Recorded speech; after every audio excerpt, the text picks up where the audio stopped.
My name is William. Hi. And the talk today is about how you can disrupt the market with the KMM. The agenda today will be quite simple, but really packed with a lot of information. First, I will start with who am I and what is KMM and DriveScore. Then we're going to next about planning the product, initial app, and expanding to our next platform. We're going to try to speak about what we should be sharing and what we actually share between those two platforms. Then we move along to the challenges on using KMM in prod. And in the end, we did a retro, and we're going to share you the road so far, what was our learnings, and what we plan for the future. A little disclaimer here, sadly we don't have time to speak a lot in details, everything. We have some plans for later this year to make a series of blog posts in our Medium. Then we're going to be able to discuss more about everything that we are seeing here. First then, who is this guy? It's a little joke there. One of those topics there is a lie. Let's see if you can spot. First, I'm a Brazilian, so my accent is a little heavy. I'm almost 10 years as an Android developer. I have published my own app, and I was in a dancing group. I think it's pretty obvious, no? Well, actually, I never published my own app. I was in a dancing group, as you can see there. Really happy dancing an Italian folk group. Really random. So first, I'm going to just touch a little light about what is KMM, some maybe you never heard about. KMM is the Kotlin Multiplatform Mobile, focusing on Android and iOS. With that, we can then share a little of common code between those two platforms. The thing is, with KMM, your Kotlin code will be compiled in your native platform. So for Android, we will be compiling using the Kotlin JVM, while for the iOS, we'll be compiling the Kotlin native. The thing is, with the Kotlin native, Kotlin JVM is quite simple. Java will work fine for Android, as you're compiling a simple Kotlin Android project. But for the iOS side, you need to understand the Kotlin native will provide some bidirectional interoperability between Objective-C. What that means? That means then with the Kotlin modules, you can actually use in Swift and Objective-C. And at the same time, Objective-C frameworks you can use on your Kotlin side. Then, okay, that's KMM. And now our product ideas and everything. First, let me touch a little about DriveScore itself as a company. We have been on the market for 6 years, and we have 15 million users. We operate in 3 markets, UK, South Africa, and Australia, and we are a very big company so far. Then the business itself started to get a new idea. The idea was not so simple, but kind of simple. Let's disrupt the insurance market. With that idea, the initial concept was you drive, you score, and you save, always focusing on the user side. And besides on that, we want to provide more research to the users, allowing the users then to analyze their driving behavior, and in the end, to become a better driver. That seems clever. Can we actually build? Well, the product didn't rush anything so far. We did a loads of user interviews, false door tests with the current DriveScore users. We started to polishing more the idea. Until then, the team prepared some plan and prepared and displayed it to the business as well, the senior directors and everything, and they actually accepted for us to start to build this app. When we did some false door tests, we actually were already assessing which platform, because it kind of costs a lot to launch a new idea in both platforms at the same time. The idea then, it was from the false door test, already get which platform we would get more attraction.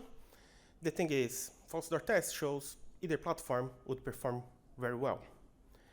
Then we start some discussions with the native teams leaders on DriveScore about what would be the platform that would go, and the preferred platform was Android. Mainly, it was the available resource between Android and iOS devs at the company at the time and the features they were building, not really related to the tech itself. So the initial team was quite really small for this initial idea. We started what people call squad, one small squad. Basically, a couple of Android devs, 2 backends, front-end, PM, product specialist, QA, head of engineer, designer, around 10 people to build this new idea. The team itself was composed from ClearScore people, and the team knows how to build solid products for years already with ClearScore. The thing is, the caveat is, ClearScore is a mature app, and the team knows how to build a mature app. We have to have longer iterations to make sure that we don't break any features when launching new ideas inside ClearScore. We have multiple A/B tests running parallel. Sometimes we need to take care to one A/B test don't override another one running from another team. So it's a lot to think about before we launch a new idea. So basically the team for DriveScore needs to operate different, right? We have to have this shift in our own mentality. And as a team itself, it was not someone imposing this to the team. As a team, we have discussions, and we come like, okay, let's not lose our momentum doing things like ClearScore do, because that will take longer to deliver to the users our proposition. We basically become a startup inside ClearScore. We operate a little different from the main app. Our focus as a team was agreed it was to be quick and as agile as much as we can. It's a new idea. We have to be able to pivot effectively and to also deliver things really, really quick.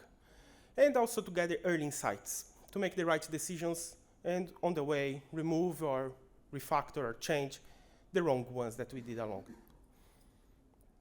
This mentality shift was not happening like from one day to another day.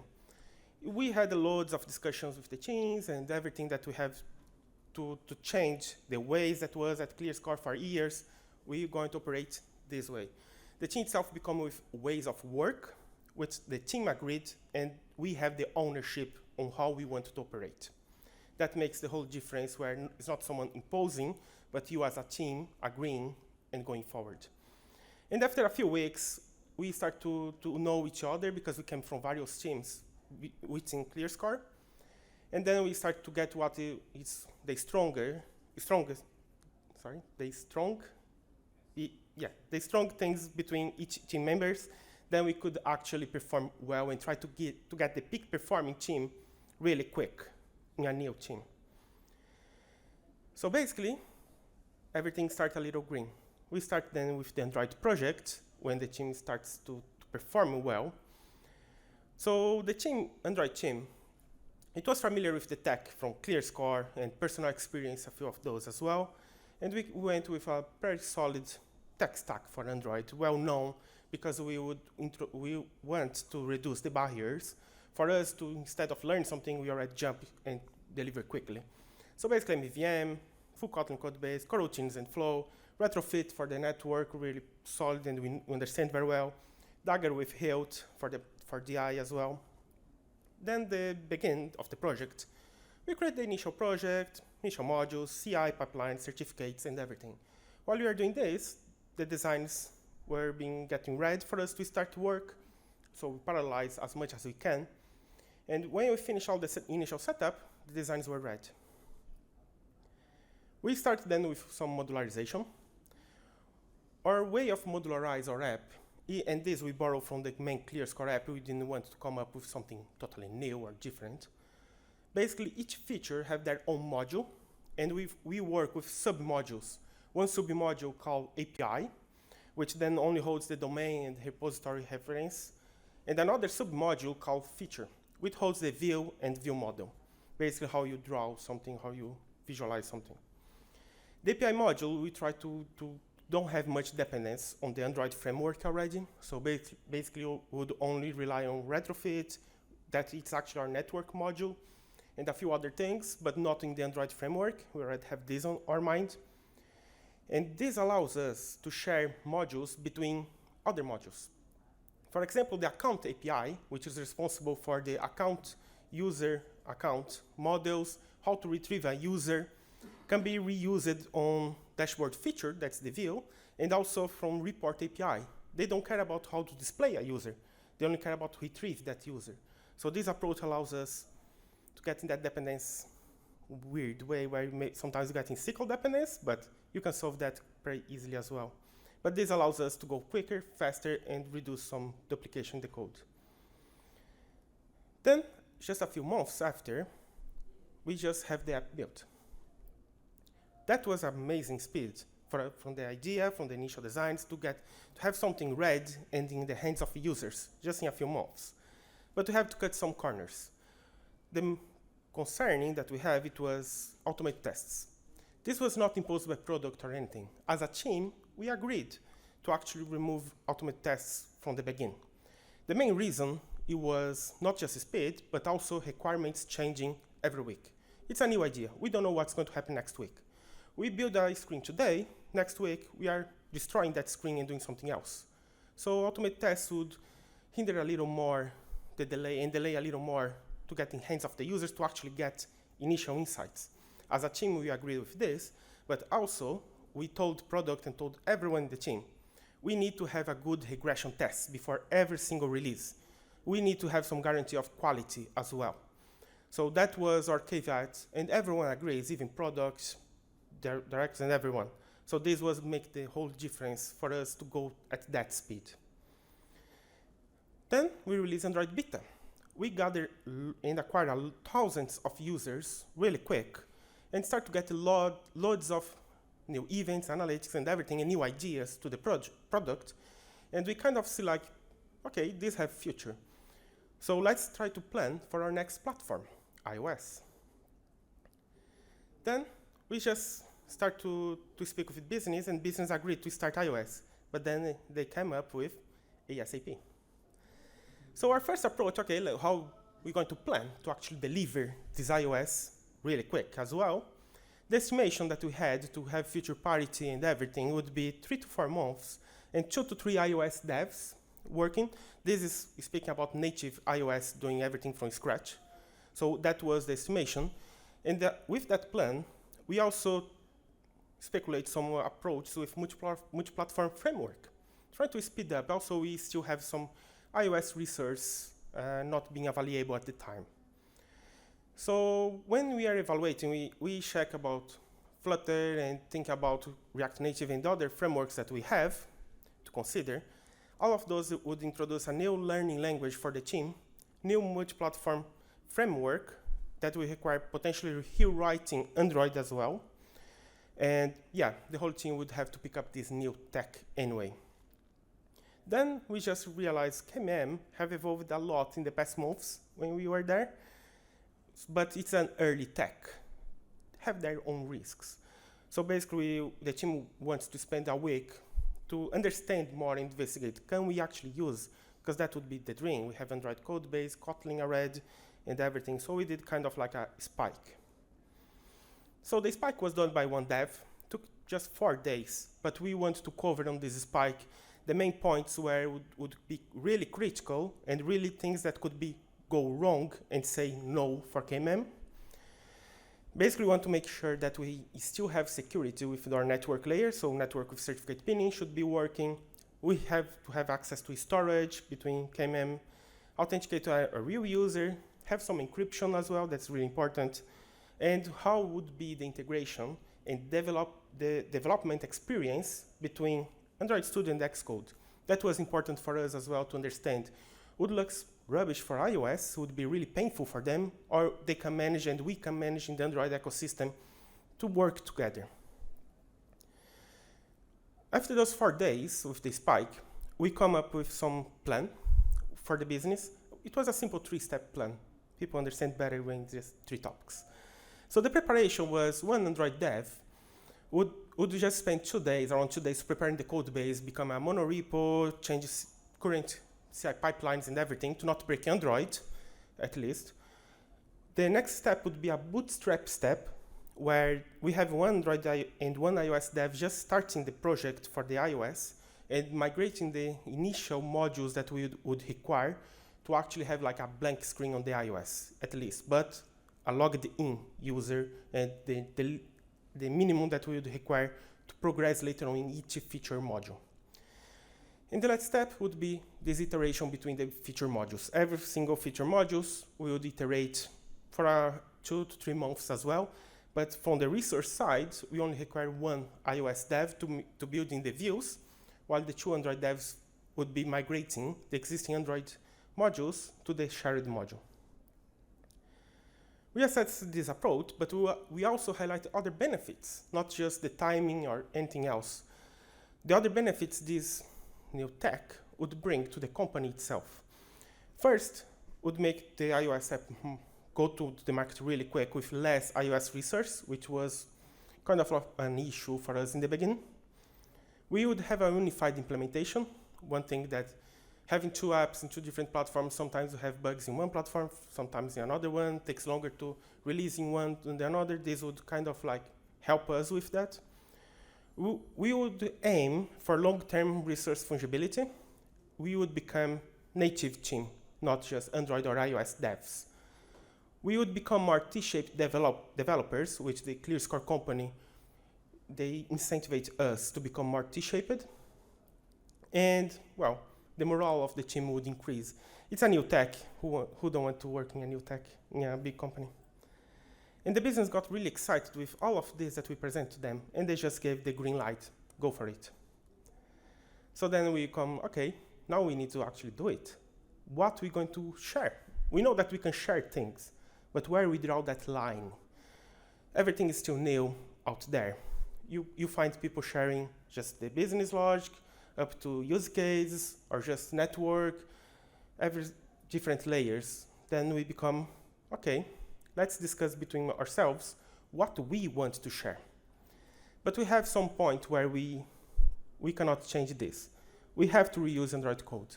We don't have also time to refactor our Android to come with a shared architecture that works for everyone. So with that in mind, we explained to the iOS guys, look, this is how Android works, that's what we have today. We have the view model, we have this concept of view data, this concept of view event, how we iterate between the view and these guys. And okay, the thing is, if we want to change, it would bring a lot of work for Android as well, to refactor a lot. So yeah, the decision kind of like was, let's share up to the view model.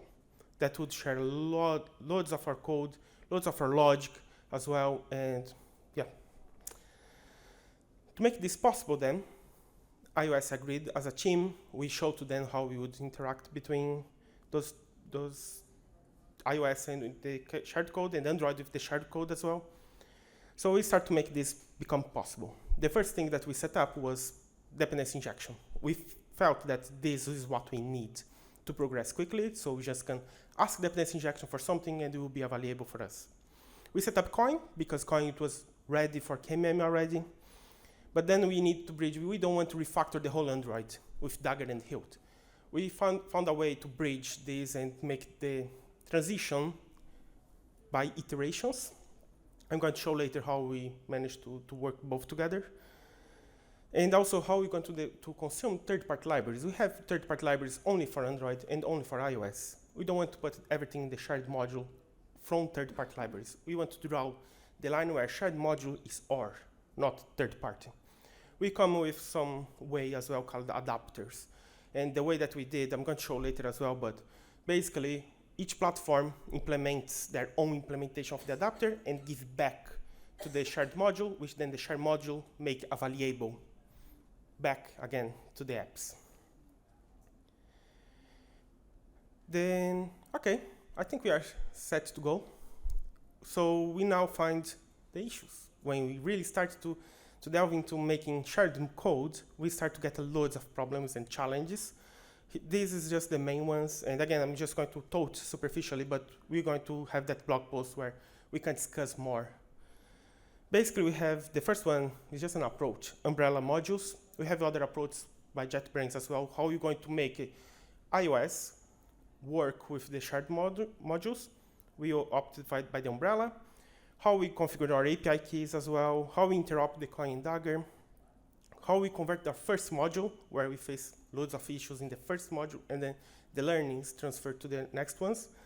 The multi-threading issues, if you have ever used KMM, iOS, and multi-threadings, you know what is that. Sealed classes and the exhaustiveness on Swift. This is more like kind of developer experience problem, and Crashlytics. The first one, umbrella modules. The first one, umbrella modules, is how we're going to make it available between those two different apps.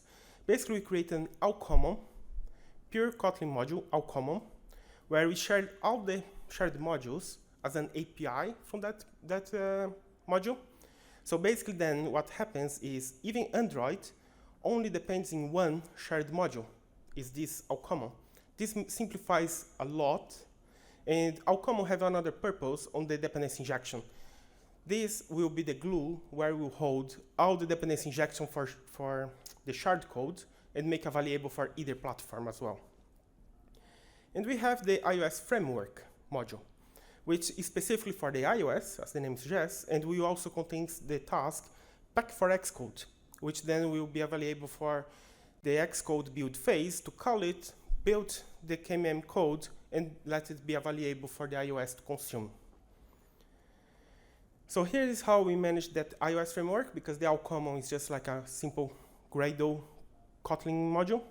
The iOS framework, how we actually expose to iOS side, we have this configuration here where we have a target for the iOS, and we configure the binaries, which I'm going to show in the next slide. But below, we see that even the iOS framework also depends, the common main source set also depends on that all common. So everything will be available for iOS via this as well. And here is the binaries, where we specify the namespace for the iOS guys to call our shared module, and also defined as exporting every single module, so it will be available there, and also some third parties. We use Moco resource for the native resource, and also exposing the coin, so iOS can actually use our dependency injection in case they need something for some particular screen where it doesn't come from the KMM, they can just call from the coin as well. And this is our pack for Xcode, which compiles and makes everything available then for the iOS, compiles the framework, and it's there ready for the iOS to use. So yeah, this is our approach. The main thing was about this that I want to say is other approach that you can see and that you can use when you have multiple modules, shared modules, they kind of like have naming collisions. And because our architecture where one module, API module depends from a second API module, this kind of like imports twice the module, and the name collisions, it was horrible for the iOS. So this was our approach for that specific problem too. The next problem that we have, it was configuring the API keys. Well, we don't commit API keys to our code base, security reasons. And then, well, Android already loads them from the environment variables. iOS does that as well in their build system, but it was in the iOS side. We want to share this in the KMM, where you set up a few things and be ready and available for both platforms there. Basically, the Android was using build config, which is not available in KMM. Luckily, we found a library, so we don't need to do ourselves all the work. We found this build config with a K, then basically does the same thing as the Android build config does, but in the KMM side. Here is how we actually configure our build config on the KMM. We just load from the environment variables what is API keys that is the same for both platforms. Some SDKs use just the same API keys in both. But when it's specific, we create one blank one for the main one. And for each platform, we can get a different environment variable specific for that platform.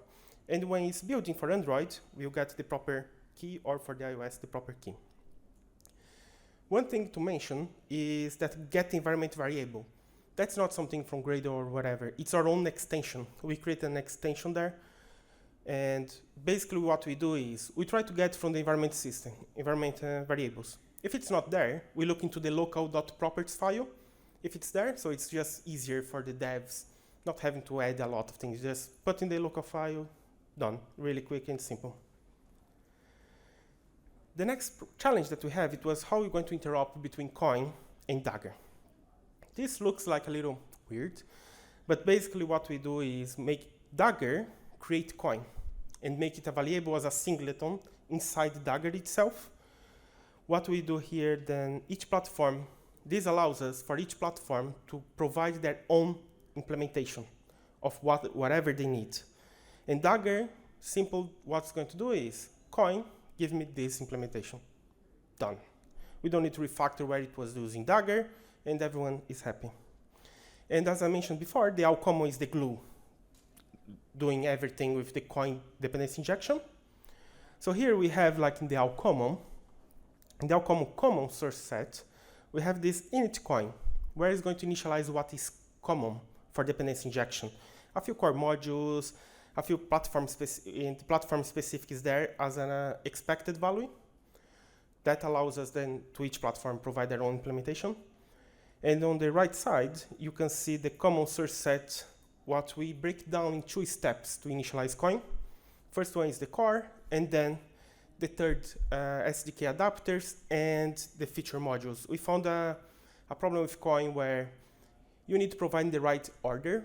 Otherwise, sometimes if something is initializing, we will require something for later on and it will not be there yet. Potentially could break. So this way we could separate this, and then once you init coin, then you can complete the coin setup giving the SDK adapters. As I said, they will come from the platform's implementation. Swift code implementing the interface and Android Kotlin code implementing the interface as well, and give back to the shared module to make it available in coin, and also all the feature modules back down. And that platform module that was an expect, we have here the actual, where each platform can give their own implementation. We have something here for the resource provider. Android works different. Android needs context. Context is just Android. So we have this implementation here just for Android, fulfilling that interface, and iOS have their own implementation fulfilling the iOS requirements. Inside each platform source set, we also have that init coin Android, the one that makes everything simple. So for example, here we have Android needs to provide the context to be available in DI. We also need to make Android be available the shared preference, while in the iOS we share NS defaults. So everything needs also allow each platform to go out. And then in the end, we can just tell Dagger, initialize coin, please, and makes everything available and complete, giving all the SDK adapters that it's required, and we'll be happy. To the end, and also iOS does the same. Start coin and initialize coin in their own fashion way with to hold the singleton. And in the end, for example, the Android, just Dagger calls coin.get done. And for the iOS, when they require, we try to minimize when they need to use coin on the iOS side, but they can also get hold of this coin singleton and request anything they need. The next challenge that we have, it was when we were converting our first module, and that we have facing a lot of challenges. The main one is, okay, we share in view model, how we share also the resource, strings and images to the view.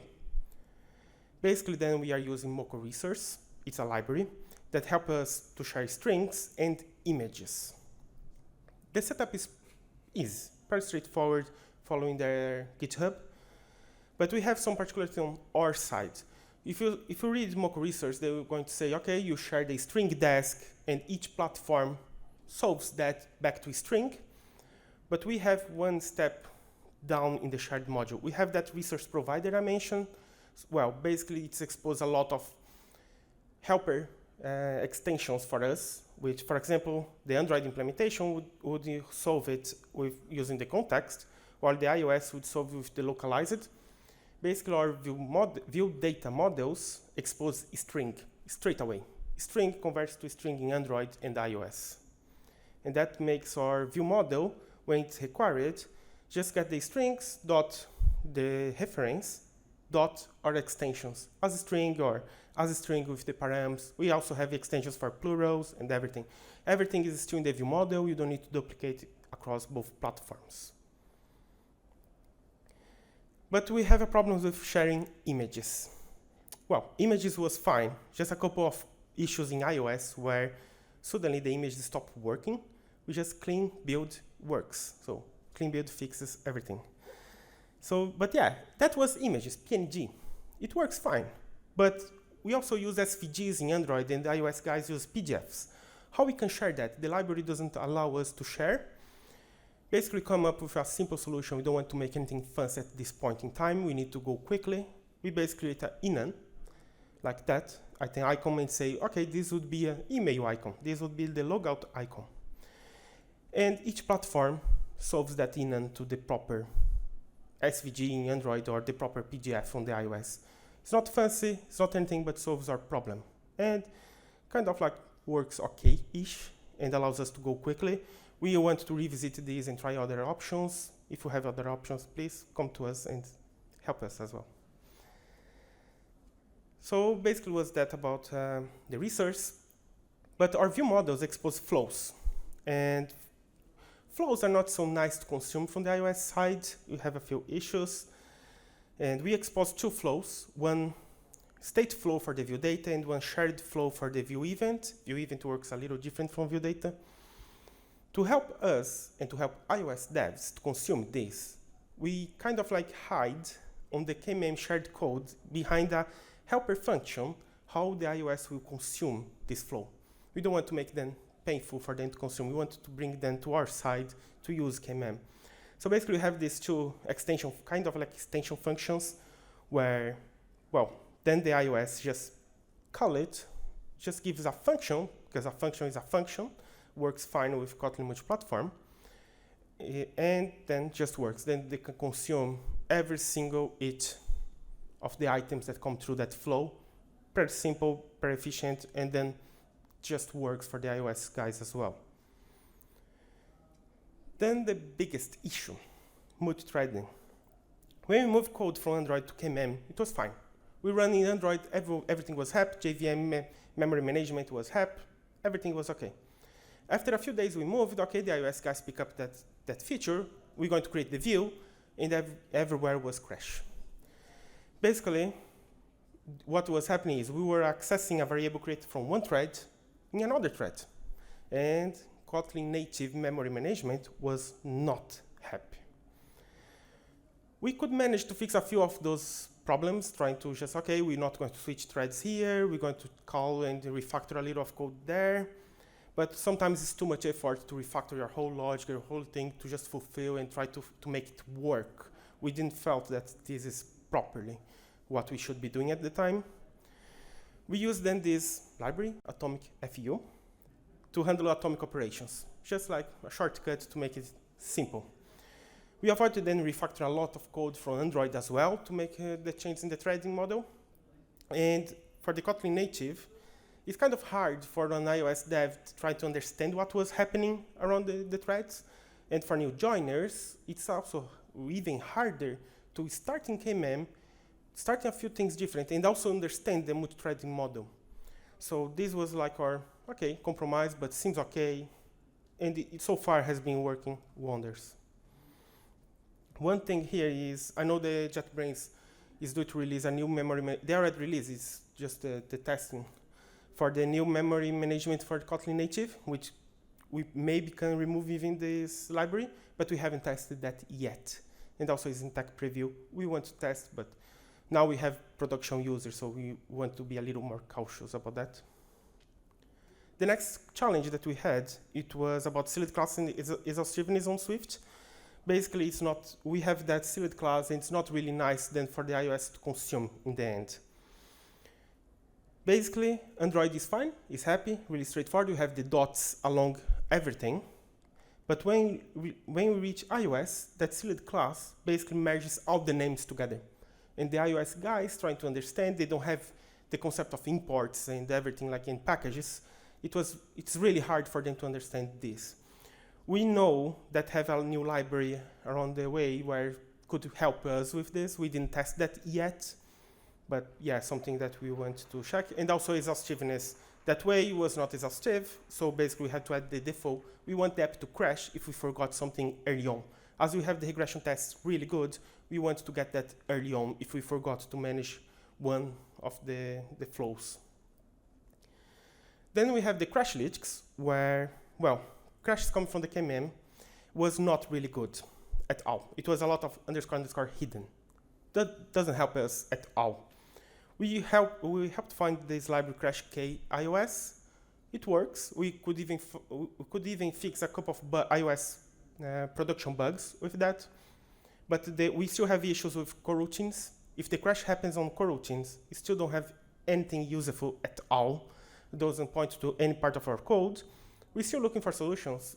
If you know, please come us again and help us. If you don't solve it, come up to us as well, and let's exchange some knowledge. After that, okay, we've been using KMM for several months. Production app for both platforms. Thousands and thousands of users now are using this technology. And we did a retro between our both platform teams. What we felt that was success, the app is live. We are there. We want to celebrate, and we indeed celebrate. Now, we also felt that the new feature, not migrating Android features, new features, we felt that, okay, we delivered this so much quicker than both platforms separated. We also went quickly, we thought that it was quickly to also iOS catch up feature parity, to bring features to the iOS side. We felt that monorepo was a great opportunity to learn another platform. Myself speaking for this point is, I started to look at the iOS PRs. I saw a couple of iOS PRs, how they consume our view models and everything. And okay, let's try. I raised my first iOS PR. The guys were super helpful. They shared a lot of contents with me, shared a lot of materials, and now, well, basically I just pick any ticket in the board to do, regardless if it's Android or iOS. And also iOS guys are trying to learn Kotlin. One of them, we are constantly pair programming, so they can learn KMM, and he is already raising KMM side, not Android, just KMM PRs as well. And one of the biggest points was consistently implementation. Case and approaches between platforms, they are the same, but also the errors and the fixes. Some challenges that we found is, the main challenge is not having a proper stack trace on Crashlytics. The iOS ended up with the Android accent. Basically what we did was getting what was in Android and, okay, iOS, you're going to consume this way. So they felt, okay, this is not iOS-ish. We want to improve. When we have time, we're going to refactor a few things, but for now, that's one of the challenges. We want to propagate for the iOS devs and everyone that KMM code is not a black box, not a third-party SDK. It's part of your code. You own that code as well. It's in your code base. You can do changes. You can understand those changes. Some process that we have, like release, every platform is still performing their own release process. So it's kind of like a nightmare, tags everywhere and overriding tags, things like that. So we want to improve that perfectly in a monorepo way. Some additional challenge for new joiners to actually understand KMM and try to, what is this new word? Tech being resource hungry, my Mac in the summer was dying a lot. I have to have two development environments working at the same time. And I'm usually the guy where I have like 2-3 clones of the project and opening everything at the same time. So yeah, the Mac is not happy. We also have lack of developers knowing KMM on the market and knowing what to do. So hashtag, we are hiring. Some future here, some potentials that we have is the opportunity to become a truly native team, as we want. We want to increase our code coverage. We're going to have a look in the new tools, Cover and Codana, about the code coverage, code quality. Our journey was reaching learnings, and most of these learnings actually lives with the devs. We have lack on documentation. Going that fast was another thing that we cut, documentation. So we have loads of potential here for internal hub for the next new idea, and we felt that the next new idea we can launch with KMM really, really quick. And we want to contribute with the community this knowledge, and this is just the start. Just remember, our time here was really constrained. I had to fly over these issues. I'm going to share the slides later on so everyone can have a look in our own time. And the blog post will help because we have loads of contents, more explained content planned for the blog post. So keep an eye on ClearScore Medium. And yeah, thank you. We are hiring.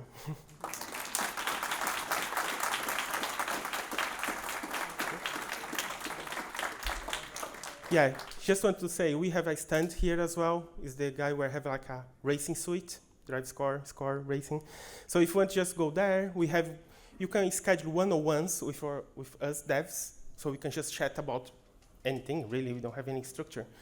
And then, yeah, we have some prizes there. Just pop on our stand. Let's chat about anything. Thank you.